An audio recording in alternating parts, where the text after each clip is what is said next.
Hello, guys. Hello again. Thank you all for being here today with us in another of our Retail Talks show.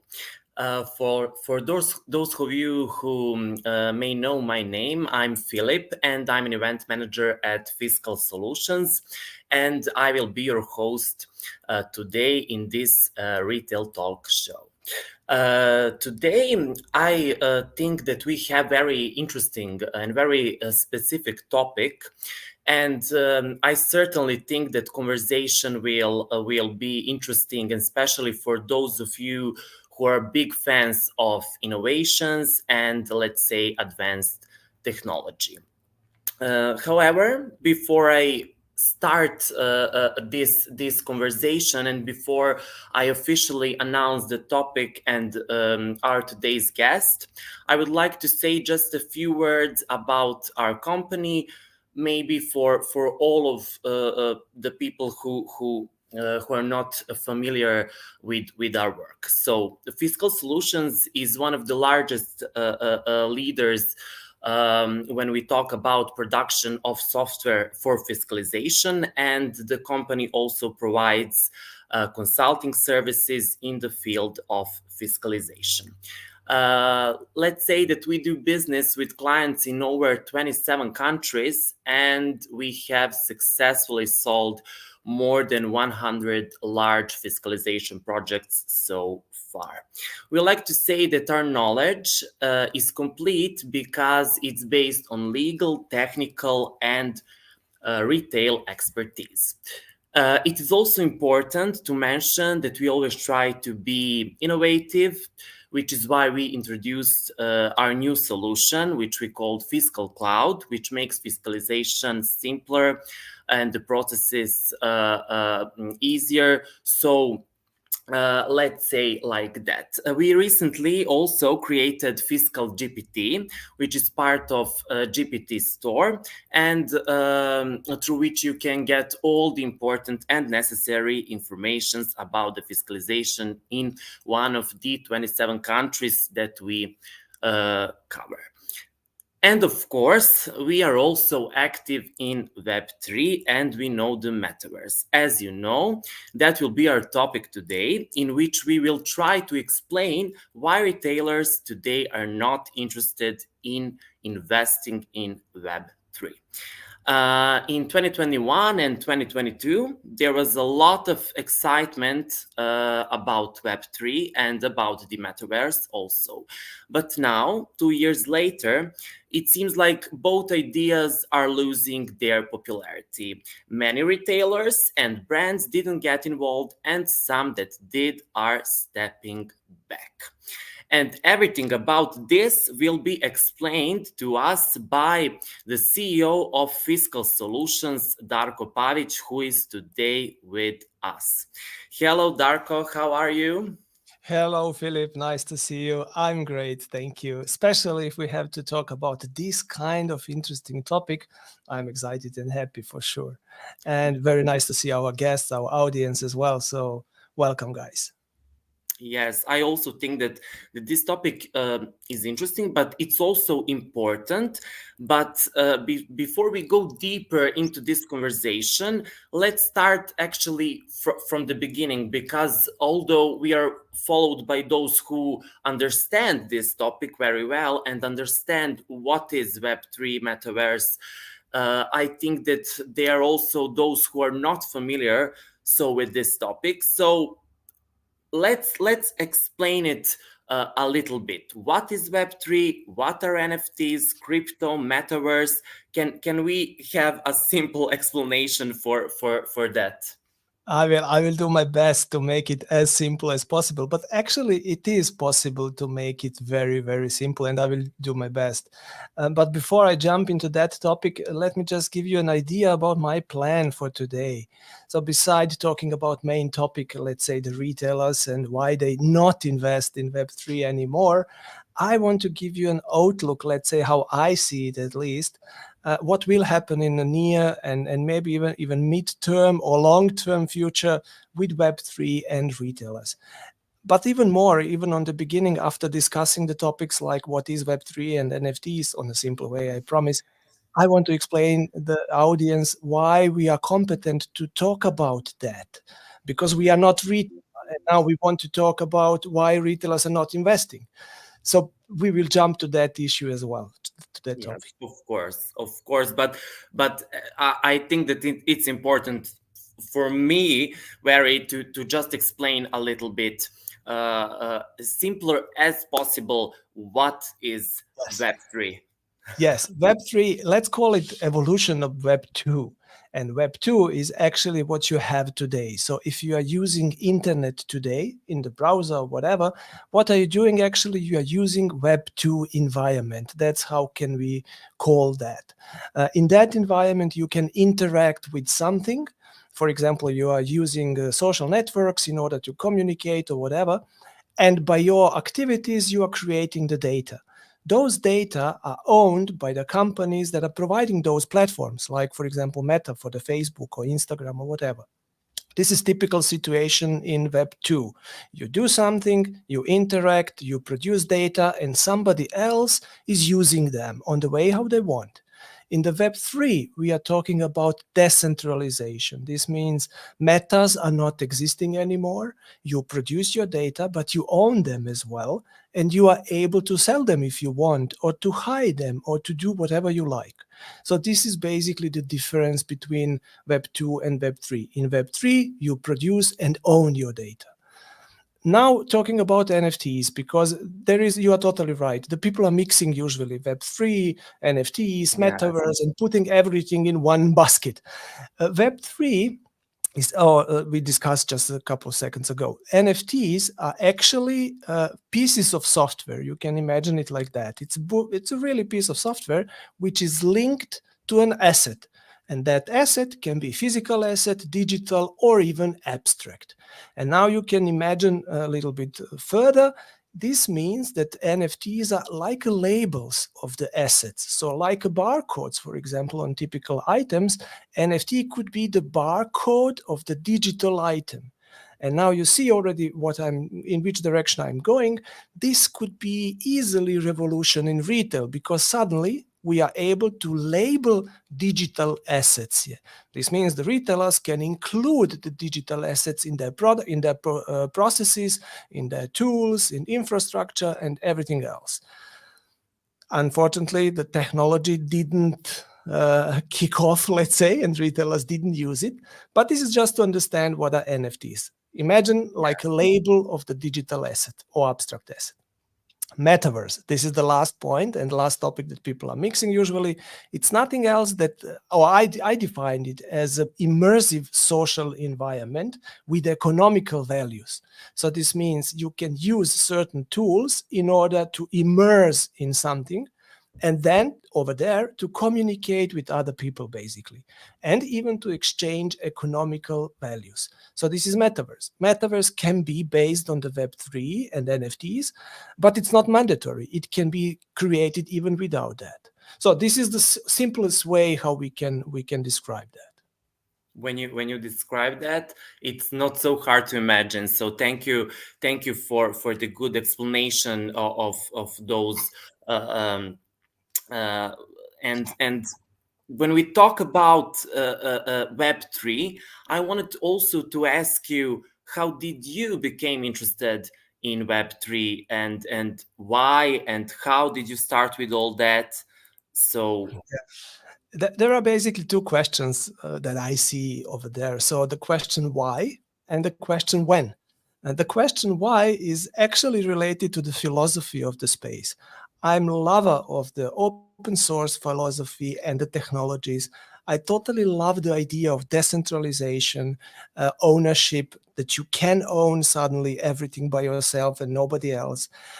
Freedom of decision, so that you can decide what you do and how do you interact, with whom do you interact. All these kind of things are related to the Web3 actually. So this is the big why I like it and why I decided to do something. The next question is when. When is quite difficult. So the answer on when is difficult. And the people in the Web3 space are usually using that to show their competence. For example, they're telling you, hey, I am in the space since 2011. And then everybody says, wow, you are OG because you are since 100 years in the space. But I am already always asking myself, what does it mean actually? What is the starting moment or the point that they start to calculate their journey in the Web3 space, in the crypto space? Is it the question of the moment when you bought the first Bitcoin? Or is it the moment as you understood what is the Bitcoin actually? Or is it the moment that you bought the first NFT? Or what is the starting point of the calculation of the time for those guys that are trying to create trust based on when? I can tell you my story actually. How did I started and when I started?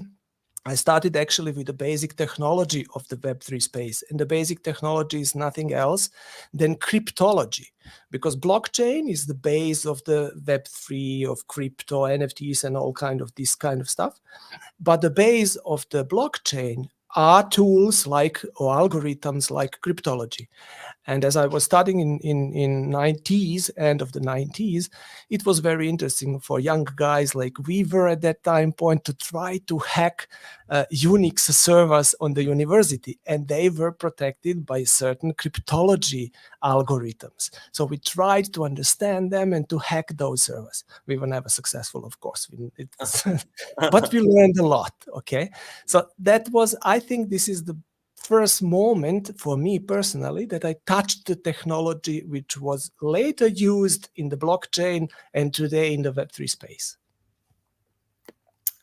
Okay, very very interesting. But you were never successful with that hacking problems of your college site. But you learned a lot about that, and then you became interested more and more and more. And uh, we are now talking, but it seems to me that just a few people maybe know your other name, or the name which you are very well known on the, let's say, X platform, but also in the Web3 world. Would you like to tell me more about Professor Keeting? Yes, so it's my second identity, let's call it like that. So I'm like a Dr. Jekyll and Dr. Hyde. There is a good guy, bad guy. So no, it's not like that. But there is a Darko, of course. It's a in real life person running the business, CEO of the company, doing actually retail technology since more than 30 years. So that's the real life. And then there is a Web3 life, and in that life, I'm known as a Professor John Keeting. And let me give you the short story. How did that happen that I am Professor John Keeting and who is actually Professor John Keeting? So everything started as we, as a company, decided to do something in this space. We were talking to the retailers and they were talking about Web3. So we decided to do something. We knew that if we want to do something, whatever we want to do, we have to give the face to that what we are doing. And the idea was to create a character, let's say, who will be the face of the project that we wanted to start a couple of years ago. Now you should know that the company Fiscals, I know you know, but the audience don't know, the Yes. company Fiscal Solution is doing lots of consultancies, of course. And consultants are nothing else than teachers. They are teaching actually certain things. And we are doing that in the very complex topics like taxes, technologies, legal aspects, and so on. So that's why we knew that the guy who is representing us has to represent teaching part as well. This was the one part. The another part was related to the art, because we knew that the Web3 space is actually based on art, and it still is. And this is one of the best use cases for the Web3, by the way. So we decided to find a character which is getting together, let's say, teaching and art aspects of whatever, of Web3, for example. So we started digging around and looking and finding and searching for the person or character who could be that face. And we found it. It was Professor John Keeting. Professor John Keeting is actually main character of the movie Dead Poet Society. We just changed the spelling due to copyrights. So it's still Professor John Keating, but a little bit different, written in a different way. And the guys in audience that are a little bit older, like I am, I'm sure they will remember that movie because it's really, really beautiful. So this was the first step, to find a character that could represent us. The next step was to find a person who would be behind the character, behind the mask. And that for that, we were looking in our teams in the company for the people that have experience with teaching and with art as well. And guess who was the person who had this You. experience? That's it. I was the person because I used to teach on the university, and I'm artist as well, so I do lots of art. So that's why the combination was quite okay. Let me show you just one slide which is related to this topic. It was the first tweet that we put it out as we created the character and publish it, let's say. And now you see on the left side the guy from the movie Dead Poet Society, and you see the first phase Yes. that we had, and this was the mutant ape, of course. Yeah, this was basically the first step. But you should know that we are actually not a marketing company. So the next step was how to create actually the real story behind that, how to put that character in the focus and to create, let's say, respect of the community. Because if you want to do the business in the community, you have to be respectful somehow. Yes. People have to accept you. So that was the next point. In the next point, we defined really serious marketing strategy with communication strategy, with topics that we want to do as a professor. And we did that even 2 years or 3 years in total now. With the time, the line between me as a Darko CEO and Professor John Keating simply disappeared. So today it's just one character actually with two names, but whatever I'm doing in real life, I'm also doing in Web3 and other way around. This is if you really create a characters with the real tools, marketing tools, Yes. after some time you get one, let's say. Yeah, No, this is basically the story of Professor John Keating. yeah, it's very very interesting story, especially since you had and also our company Fiscal Solution, we had let's say it, ape school. So and it's very very interesting also. So can you explain all that and all the Yes. projects that we did in that field when we talk about ape school and Professor Keating? Yes. Professor without school doesn't make sense. So No, one he needs to element, have his school, right? To teach. yes. So the question was, shall we find a school somewhere and put the imaginary fantasy professor in that school? But there was no school on that way. And even if there were school, we were not really competent to talk about Web3 and the technologies. We were new. So the official school would never accept a new guy who is Professor John Keating, who don't know nothing about Web3 actually. So that's why we created our own school, which is called, of course, Ape School. And we started working on that. But this was just one part of the reason. The second part was actually something else. And this is now the real part. We knew that we will create certain tools for the Web3 space, for our customers, for the retailers, and so on. And we knew also that we have to learn, because it's a complex topic in overall. The technology is not easy, and we had to learn. So we knew that. We started learning. And during the process of the learning, our own process, we teach, let's say, the teams in the company all the topics that we just learned. And in that process, we understood that we are actually doing nothing else but the school, but internally.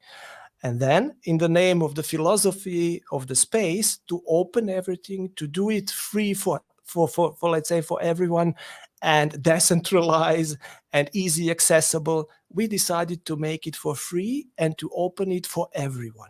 So actually, the Ape School was the learning process of the company that we opened for the publicity, for everyone, to access it if they liked. And this was a huge success, because I will show you again from the first moment what happened. That it was, I think, in May last year. And you see now, yeah, these are one Yes, of the master classes. panels. Yes. one of the channels that we used to advertise, let's say, and to ask people to join and to tell them that we are existing was LinkedIn. And this was, if you see on the right side on the slide, this was the reaction on the first masterclass, second masterclass, and first masterclass that we had. And in the second one, we had more than 800 people. Can you imagine that? Yeah, And it we was a had huge success. It was a huge absolutely. success. Yes. Yes, and you should know that the master classes were very complex because we had around 7 lessons in one master class, and each of them had between 1 and 3 hours of teaching. So it was not just like that. It was not, the topic was not to use the MetaMask or these kind of simple things. We really explained the details of the technology and everything. So it was not that, that simple to join and stay. And by the way, whoever was in that master class, he got at the end a certificate, which was created by the artist. So the way to support the artist was also to ask them and pay them to create the certificates for our students. Now, fast forward till today, we stopped the project. Well, not stopped, but we put it on sleep more or less because the market is like that. But from time to time we are doing some lessons just like that, but master classes we are not doing anymore. In total we had several thousands of students as a participants of those master classes. Yes, and when we see those numbers, it's a lot of people. It just show us that Web3 is very popular and was very popular Pause.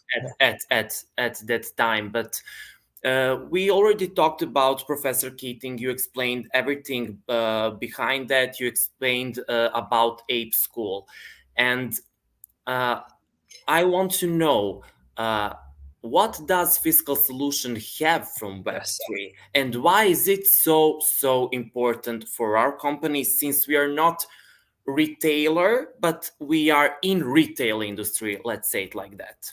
Yes, and this is the point now where I will answer also the question, why can we feel, or why do we feel competent to talk about the retailers and how do they see the Web3 space?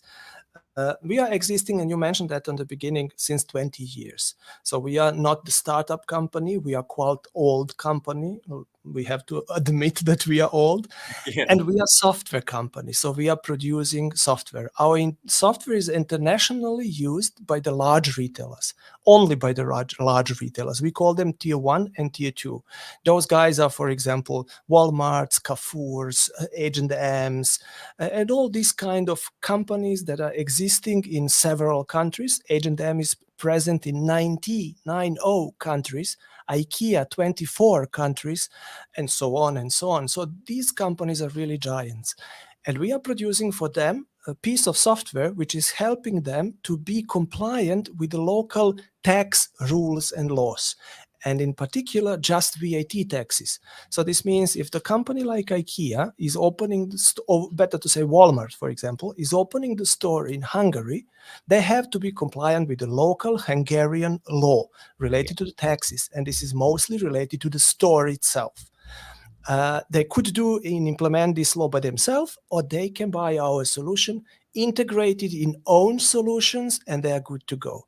And mostly they decide to use our solutions, of course, because then it's easier and cheaper for them, and they are faster on the market and all these kind of things. So this means we are talking to the retailers, large retailers, since 20 years.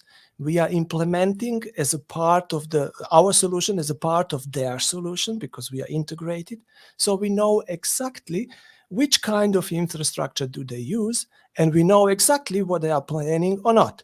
They cannot implement almost anything in those countries that we don't know it, because we are sitting at the end of the sales process. So if the guys are selling something, at the end, they have to create certain documents, whatever, and send it to the authority, to the government. And this part is done by us. So we know exactly what they are buying, what they are selling, what they are whatever doing.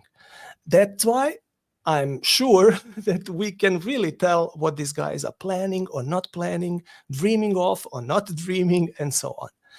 Okay, so Now let's coming back to the Web3 space. Now the audience understand absolutely what we are actually doing. Let me give you the situation that we have in NFT area or Web3 space area. And we had it and we still have it.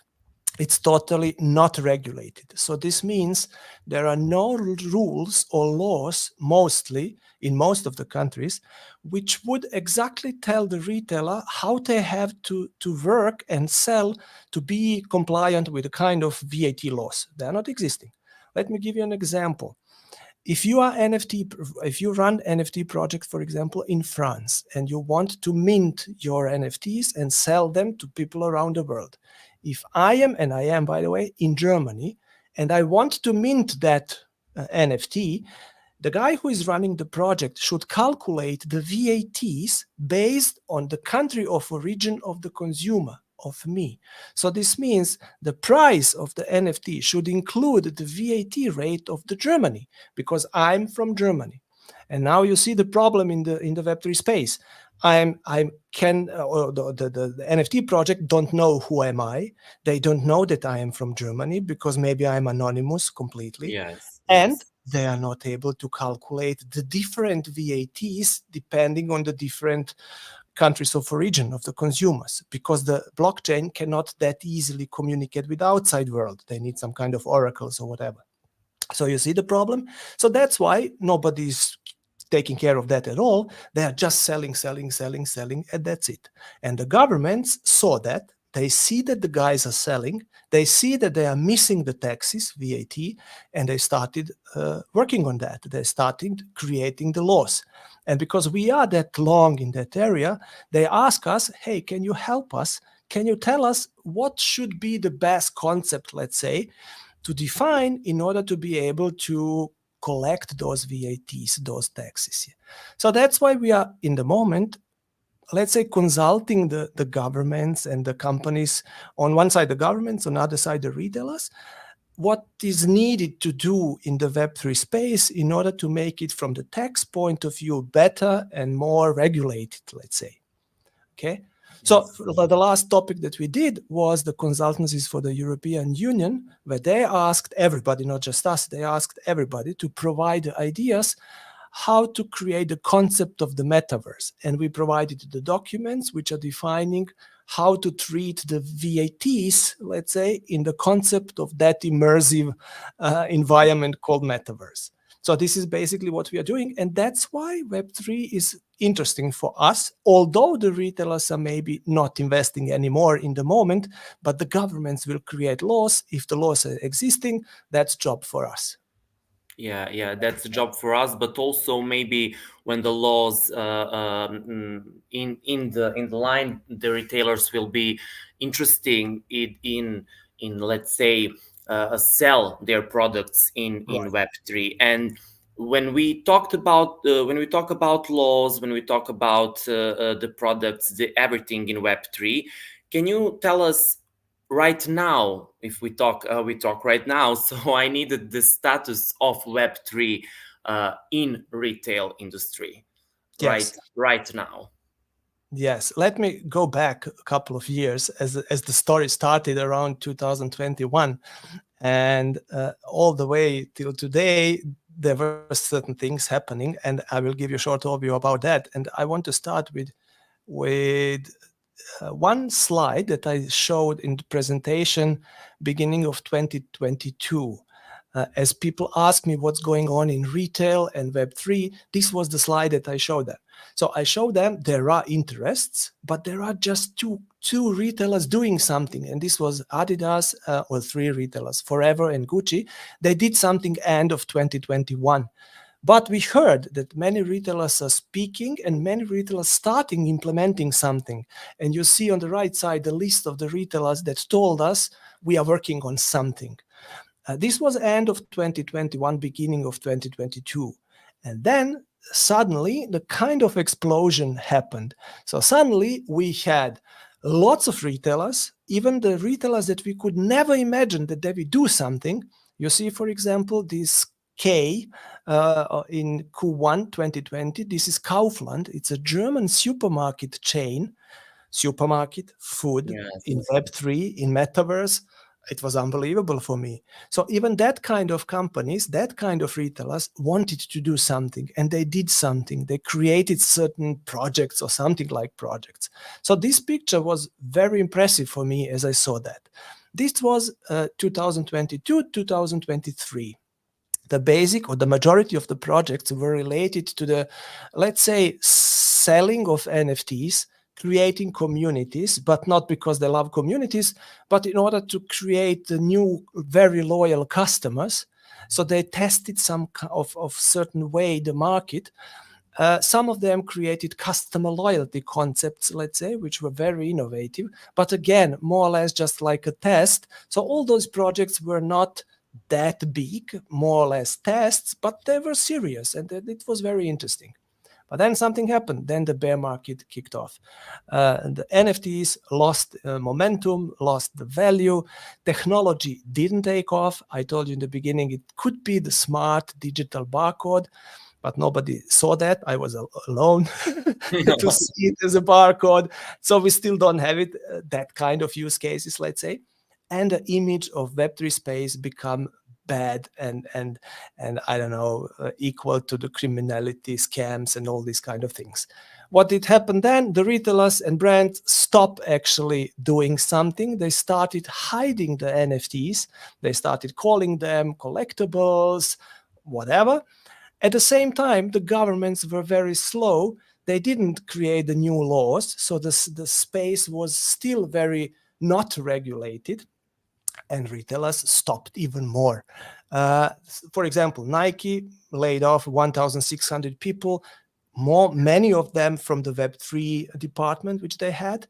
It was a huge Artifact, project for them. It was a huge project at Nike. Yes, yes. yes. Artifact, which is actually the Web3 studio of Nike. Nobody knows what will be the future of that company. Mhm. Starbucks, which is actually one of the very, very successful customer loyalty system owners in the retail world, stopped the Odyssey. Odyssey is the name of the customer loyalty concept which they had. And many other retailers just slowed down or stopped completely. If you go today into the Discord of Diesel, Carrefour, and all these guys that usually had the projects, very good projects even, there nobody's there. So it's really quiet over there. So that's why everything was more or less rugged. So we call that in the Web3 space rug pull, but it's not really. So I'm just kidding. So this is on one side what we saw as a situation on the retailers as of today. But the question is, what will happen in the future and what is going on? Because if you see this picture, you could think that those big companies are working behind the closed doors. That's what they are telling us. They are telling us we have a big project, but we are not communicating about them. We want to do it first, and then we will publicly make it clear and show everyone and talk about that. Maybe they are, I don't know. But what I know, the companies who have to know if something is happening are technology providers like we are. So if the retailers are planning to do something, then the big guys which are already in the accounts, in the infrastructure, they have to do something, they have to implement. And now just let me give to the audience an overview about the infrastructure of the retailer that we are talking about so that they understand what is the environment. So we Yes. are talking about very complex, large environments. Like, for example, IKEA, 24 countries. In all of those countries, they are running the same application, but each of those countries has own requirements. So this means it's very difficult to develop and maintain the application and then to unify it across the several countries, across the several different concepts of retailing. This is really a huge issue. So usually there are not that many solution providers in the world that are capable of doing such a things. Even if we are, I don't know, talking about ERP systems, then the story is very similar. Then we will talk about SAP, for example, or Aldata, or all these kind of giant companies, let's say. Same in the store area. So this means if those guys do something, let's say, then this means that the retailers are thinking about something that will come, because these guys, they have to integrate whatever you decide. If the retailers, for example, decide to sell NFTs, the retailer will not doing by himself. This will be done by the POS software provider, and he has to integrate and develop the functionality to do that and to deploy it, for example, in 24 countries, and then to maintain it. And now you see already what I want to Yes, show. yes. We need to be prepared for those kind of project because those projects are very complex, let's say, and Exactly. yes. And not only that, so if the customer, retailer in this case, wants to implement, for example, cryptocurrency to be able to take the payments, let's say, in cryptos, this Mhm. means that he has to deploy that in all countries where he is. He cannot take a separate tool and put it somewhere on the side. He needed integrated in the environment, in the processes which are very complex, by the way. So this means a startup company which is offering crypto payment has no chance to do that because it's a 20, multiplied by 24 countries in many different and big systems, and those guys are just on the beginning. They don't understand what are the requirements. They could do it, of course, but they simply don't have experience and knowledge, and that's why the retailers are afraid of doing whatever, because the infrastructure is very big, the costs are very big, and all these kind of things. And now let me tell you why and how do I know that the big companies like SAP or POS software vendors are not doing anything in that area. First, we are part of the market. So we are integrated in those environments, infrastructures as well. So we should know if something is happening. Even if not, then we have a couple of big trade shows in the world where the providers of the solutions for the retailers are showcasing the products which they have and solutions which they have. One of them, and the biggest one, is in New York, and it's called NRF. This is the most important one. So there is, let's say, everybody who, from the area of the technologies and solutions for the retailers, and they are showing their solutions. If you don't see technologies and concepts on that trade show, I'm 100% sure that in the next 1, 2, or even 3 years, retailers will not be able to implement it because those guys need certain time to implement something. Even if they are showing, it will be maybe postponed for 1 or 2 years because they need time to develop. So this means, or let's say better to say, the question is, did I see this year, for example, in New Yes. York on that trade show anything related to Web3, Metaverse, or NFTs? The answer is zero. Nothing. Nothing, not one word. So this means the industry, solution providers for the retailers are not talking about this topic. And if I ask them, they just say, forget it. So this means it's not topic for them at all. There is a certain trade show or similar trade show in Europe called EuroSys, and it's in Düsseldorf, a couple of weeks after New York show.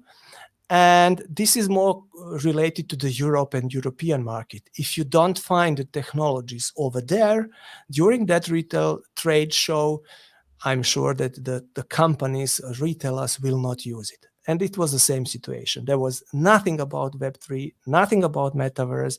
So it's simply not the topic. That's why the status of today, nobody is investing in the moment in Web3, but the situation is even worse because the technology companies are not investing and not developing solutions that retailers could use, unfortunately. Yes. You mentioned some problems about why companies are not investing in Web3 projects. Let's say it like that. But can you explain a little more about that? Also, what other problems are existing in that field, because of which companies are not interested, let's say, anymore to invest in Web3 projects? Yeah, for sure. Some of the topics I touched a little bit, like infrastructure and complexity and related costs and maintenance related to that and all these kind of things. I will come back to that. I would like to start with the market itself. And in particular, I want to start with the size of the market. Web3, from the perspective of the retailer, is very small. It's smaller than certain cities. Can you imagine that, for example, the complete Croatia, I'm from Croatia, by the way, has 4.5 million inhabitants, people living there. And we have just, I think, 1 or 2 IKEAs. So you see how Yes. big is it? So the retailers are thinking like this.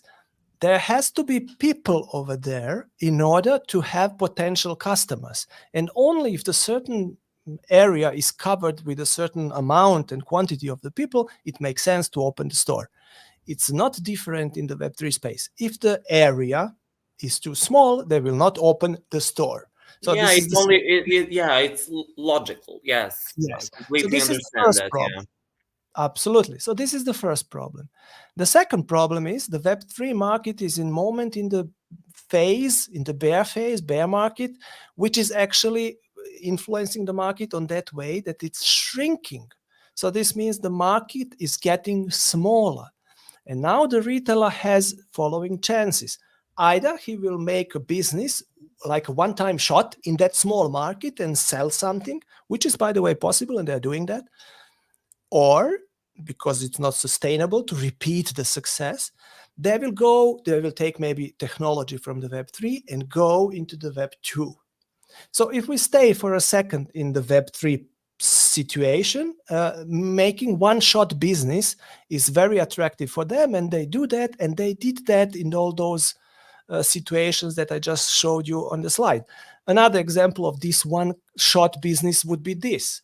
People from Web3 will understand that. That's what Tiffany did. They earned 15 million in 22 minutes. But the question, and by the way, the owners of the NFTs bought that kind of jewelry. The question is, can you repeat that? For sure not, because I will buy maybe one of them, but I will not buy each week or each month, or even not once per year, maybe once per year if it's special. Yeah. But this is the problem. You cannot repeat the business. So this means you have to take the technology and go out in the Web 2 space. And now let's think about that situation, and then it will be obvious, Varun, why that very difficult is. If they take the technology and put it in the Web 2 space, in Web 2 space, nobody knows about Web 3. Nobody knows what is wallet. Nobody differentiate between NFTs and Web 3 and Metaverse. What's that? So this means they have to educate internally people and consumers, their own customers. And if they Yes. start educating consumers, they have to educate them about the space itself, about technology, and about own products in that space.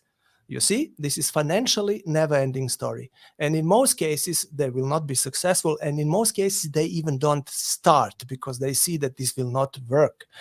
To be honest, we did several installation of the simple self-checkout systems where the people are scanning by themselves. Today, and this is 15 years later, so I started 15 years ago with those systems.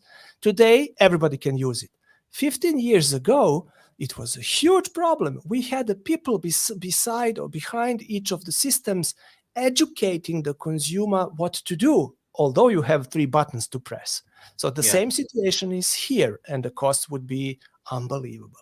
So this is the second reason, the education, if you move outside of the space.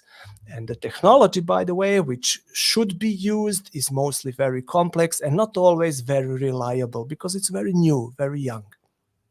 The number 3 case, and I have several of cases, be ready for a long session.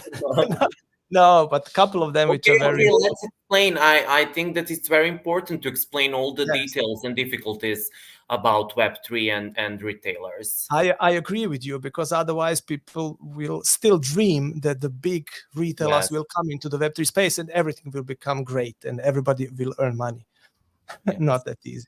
So the third point is related to the image of the Web3 space. So the image of the Web3 space in the moment is really, really bad because it's related and connected in the heads of the people with criminal activities, with scammers, with money laundering, and all these kind of things, which are possible, of course, and they are existing because there are no regulations and almost no regulations. And then on top of that bad image, we have something which is today very, hyped, let's say, and very common in the space. And we call that meme coins. And now imagine how the companies coming from outside see the meme coins, which are actually nothing. It's a joke, which can bring you lots of money or you can Yeah. lose lots of money. It's like a gambling. So and now the picture of the market is, additionally, it's not serious. It's driven by hype. It's very unstable because meme coins are suddenly very expensive and then again almost zero. It's driven by the influencers, and all these elements are telling to the business people, go away from that area because it's very, you don't understand it. And even if you don't understand it, the bad image and this situation can influence your real life business, because everybody will start thinking that you're also criminal if you are in the criminal environment, right?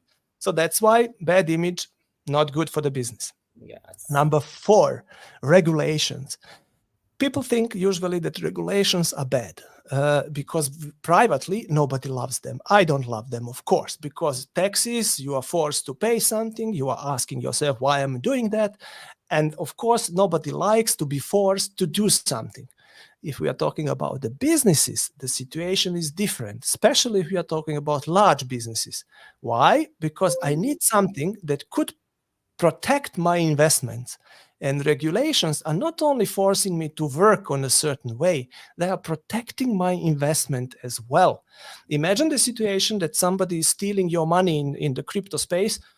What will you do? Nothing. There is no company behind, there is no rule behind, you can not You can prove do nothing anything. without, basically nothing, yes, Nothing. That's it. to stop And that. because Yeah. retailers knows that, and they know that missing regulations are not good for the business. One side, another side, and nobody is thinking about that. Missing regulations means that they will come. If they are not today there, they will come. And now the retailer is thinking like this: I could start the business now. I could invest lots of money and create a business which is running and creating great turnover and profits. But what will happen if the governments change the environment suddenly because they need the regulations, and I have to reinvest again everything because it's totally different? And by the way, this is already happening. Let me give you an example. EU, European Union, just agreed about the law which is called Data Act. This law should help the people to protect their own personal data. It's very good, by the way. We need that. It's perfectly everything fine. But one small part of this new law, new regulation, is regulating the smart contracts. And it's defining that each smart contract has to have kill switch. Kill switch is a function in the software which is enabling somebody, whoever this is, maybe government, maybe owner of the contract, whoever, to stop the execution of the smart contract.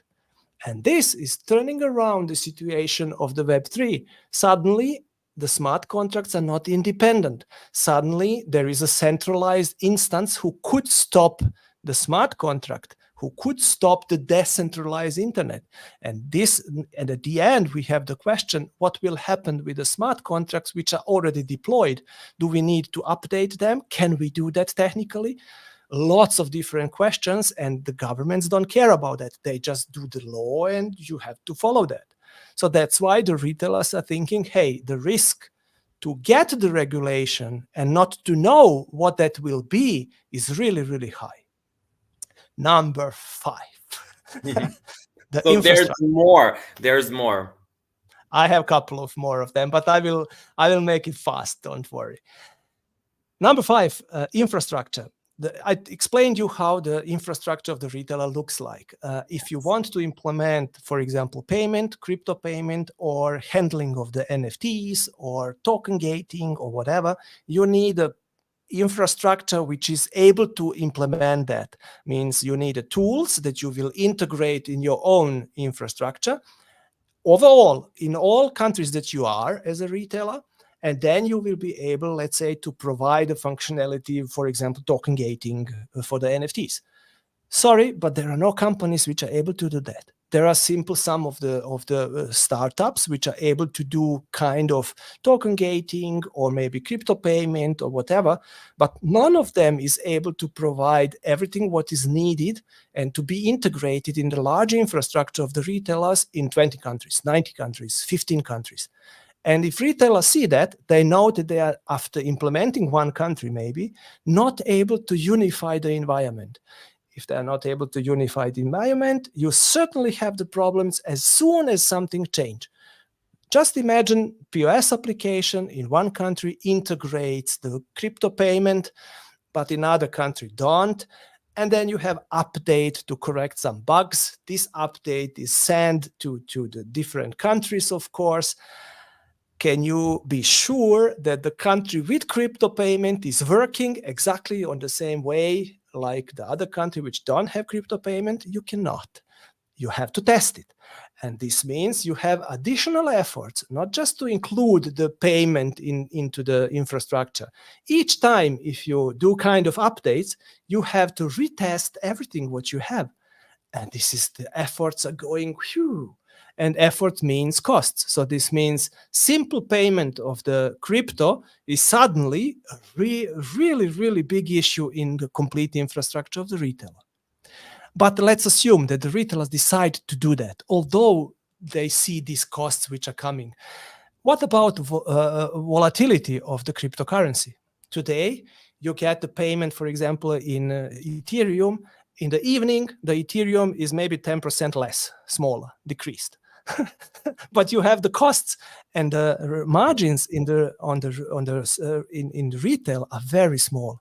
If we are talking about food retail, they are even smaller. They are between 0.5 maybe and 1.5%, so very, very small. And if the volatility of the cryptocurrency is so huge, the margin would be just, would just disappear. That's the reason why the retailer would, of course, exchange the cryptocurrency immediately in something else, maybe in fiat currency in that country.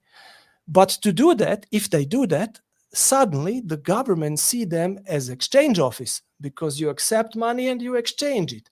That's okay. That can be implemented, no problem. But then you need a certain license if you want to do that. And suddenly you are not retailer There's anymore. another rules for that. Yeah. Exactly. So this is like, never-ending story, which is going like a chain if you want to implement it. It's very difficult. Even if you do that, let's assume you decide as a retailer to do all that and get the licenses and everything. Your account system is not able to cover the cryptocurrency. SAP, they don't know how to work with cryptocurrency. They don't have this possibility.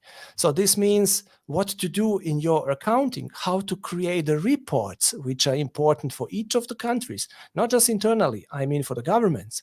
Very difficult issue. And then, let's be clear, in some countries, it's even not allowed to work with cryptocurrency, with crypto assets and all these kind of things. And already by that, they would have the different infrastructures in different countries. And this is usually no-go for retailers. Let me summarize, and then I'm done talking. First, risks. You just saw the risks for the retailer are very high. They have two major risks. Risk of the bad image, which can influence existing business, and this is unbelievable. And the second is financial risk related to everything which they have to invest. If we are talking about investment, this is second point that I want to make, let's say, conclusion. They have two big investments. One related to the education of the end user. If they are not able to educate end users, they will not sell. If they don't sell, they don't have income, and so on. You understand what I mean? Yes. Yes. And the second area where they have to invest is the infrastructure. They have to integrate certain tools in the large infrastructure, and to maintain that. So this means this is really, really high investment. And third point, to make the conclusion, what are the benefits for the retailer? Very, very small. Web3 space is very small. So this means they could earn one shot like that, and it's good, but they cannot create sustainable business, and they cannot take the technology out of the Web3 into the Web2. So obviously, retailer will not invest very soon in Web3. Yes, thank you, Darko, for explaining everything so well. Because as I said at the beginning of this episode of Retail Talks, it's very complex topic, and as you mentioned, all those problems that retailers need to cover to solve just to invest in Web3. So, and you now said it yourself that retailers will not invest in Web3 soon, but my next question will be, what's next then for Web3? How will it develop? I promise I will not be pessimistic. I will try to be optimistic. The situation is like this, but I want to be realistic as well. So to show you the situation, how it really is. As of today, we are in the bear market. So this means everything is shrinking, the companies are dying, the money is going out or moving somewhere else. So we can say that certain cleanup is happening. So certain companies are dying, the new companies and new projects are popping up. So it's a kind of cleaning. The real use cases for the industries outside of the Web3, but based on the technologies from the Web3, have to be developed. They are not developed yet. I mentioned the example about barcodes and that Yes. NFT could be the smart barcode for the retail industry. That didn't happen, but it could happen. It could become a real use case where you can take the NFT or Web3 technology and move it into the Web2. I'm expecting that this will happen. These kind of use cases will create, let's say, new concepts and maybe even new companies that will survive. So I think the majority of Web3 projects and companies will die, even if they are leaders today, because the question of surviving will not be the question of the leader or not the leader. It will be the question, do you have a use case, real use case or not? And I'm not talking about creating a certain amount of profit in one moment. I'm talking about use case to use the certain technologies and concepts in the certain environments of the real life. Let me give you an example. There is another law called Digital Product Pass, which is actually defined by the European Union. And it's basically defining that every item, especially in fashion area on the beginning, has to have like a digital declaration where you can see the history of the product, of the item, where you can see complete supply chain and all these kind of things. This is perfect for the blockchain implementation because one of the requirement is that you have to store this data in the immutable, not changeable database. And the blockchain is that by the definition. So this means this could be one of those use cases. And now if there are companies that are implementing that, those companies can survive. Those companies can create real benefits. All others, it will be very, very difficult for them. Yes, it's very interesting that you mentioned digital product passport because yes, I agree.